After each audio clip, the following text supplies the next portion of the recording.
భద్రాద్రి కొత్తగూడెం పట్టణ ప్రజలకు శుభవార్త అందించారు ఎమ్మెల్యే కూనంనేని సాంబశివరావు. పాల్వంచ కొత్తగూడెం పట్టణాలను కలిపి కార్పొరేషన్గా చేసేందుకు రంగం సిద్ధమైందన్నారు. ఎన్నో ఏళ్లుగా ఎదురు చూస్తున్న కళ సాకారమైందన్నారు. అసెంబ్లీ ఆమోదం లభించిన తర్వాత కొత్తగూడెం పట్టణ స్వరూపం మారిపోయిందని అన్నారు. నిధులు ఎక్కువ రావడానికి అవకాశం ఉందన్నారు. ఫలితంగా పట్టణంలో అభివృద్ధి పనులు జరుగుతున్నాయని అన్నారు. పాల్వంచ పట్టణానికి 25 ఏళ్ల నుంచి ఎన్నికలు లేకపోవడంతో అభివృద్ధి కుట్టుపడిందని అన్నారు. ఈ సందర్భంగా సీఎం రేవంత్ రెడ్డికి ఎమ్మెల్యే కూనంనేని కృతజ్ఞతలు తెలియజేశారు. జిల్లా మంత్రులకు కూడా ఆయన అభినందనలు తెలిపారు.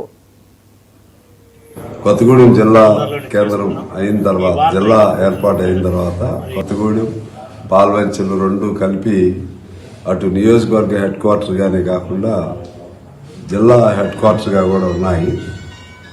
ఈ రెండిట్లో పాల్వంచికి సంబంధించి గత 25 సంవత్సరాల నుంచి కూడా ఎన్నికలు జరగట్లేదు. గత అనేక సంవత్సరాల నుంచి ఎన్నికలు జరగకపోవటం వలన, అనేక ప్రజాప్రతినిధులు లేకపోవటం వలన ఆ ప్రజలు వాళ్ళ బాధలు ఎవరికి చెప్పుకోవాలో కూడా తెలియని పరిస్థితుల్లో ఉండేవాళ్ళు. ఇవాళ ఈ రెండింటిని కలిపి ఒక మున్సిపల్ కార్పొరేషన్ ఏర్పాటయ్యి దానికి సంబంధించిన ఆర్డినెన్స్ కూడా ఇవాళే కేబినెట్ ఆమోదించడం జరిగింది. ఆ ఆర్డినెన్స్ త్వరలోనే అది చట్ట రూపంలో కూడా దాలుస్తుంది.